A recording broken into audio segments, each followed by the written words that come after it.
সাগরপুর গ্রামে কয়জন ছিল খুবই গরিব কৃষক।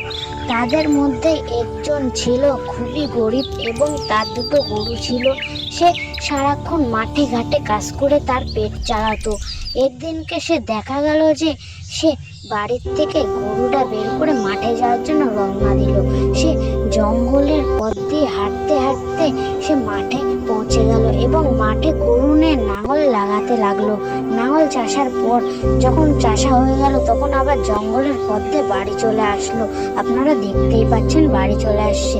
বাড়ি আসার সময় দেখতে পেল রাস্তা দিয়ে দুটি গাড়ি আসার সময় ধাক্কা মেরে অ্যাক্সিডেন্ট হয়ে গেছে এবং সেই কৃষকটি দেখে মাত্রই তার গ্রামবাসীকে খবর দিতে চলে আসলো এবং সবের কাছে বলার পর সেই গ্রামবাসীগুলো সবাই ওখানে চলে গেল গাড়িগুলো দেখে বন্ধুরা সবাইকে হসপিটালে পাঠিয়ে দিয়ে এখানে সব আলোচনা করার পর যে জায়গাটিকে অ্যাক্সিডেন্ট হয়েছিল সেখানে কিন্তু বন্ধুরা ওখানের একটি ভূত থাকতে লাগলো, একটি ডাইনি। সে ওই রাস্তা দিয়ে লোককে গেলেই লোকেকে ধরতো এবং তাদেরকে ভয় দেখাতো। একদিনকে এক তান্ত্রিক এসে সেই ভূতটিকে কি সব একটি মন্ত্র বলে বিদায় করলো। দেখতেই পাচ্ছেন ভূতটি দৌড় মারলো সেই জায়গা থেকে।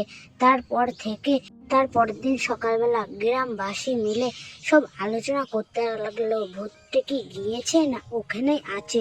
সব এক জায়গায় বসে দেখতে লাগলো। তারপরে সেই রাস্তা দিয়ে সেই কৃষকটি লাঙল নিয়ে যেতে লাগলো এবং সেখানে কোনো ভূত ছিল না। এখানে মানুষ চলাচল করা আবার প্রথম থেকে শুরু করে দিয়েছিল। এর মতন কিন্তু শুরু করে দিয়েছিল। এই জায়গায় আর কোনো ভয় ছিল না। তারপরে এখানে বাস এবং নানা রকম অটো টোটো রিক্সা সবই কিন্তু চলা শুরু হয়ে গেছিল। এখানে কিন্তু আর কোনো ভয়। বন্ধুরা, আমাদের এই ভিডিওটাকে ভালো লাগলে একটি লাইক এবং চ্যানেলটিকে সাবস্ক্রাইব করে দেবেন।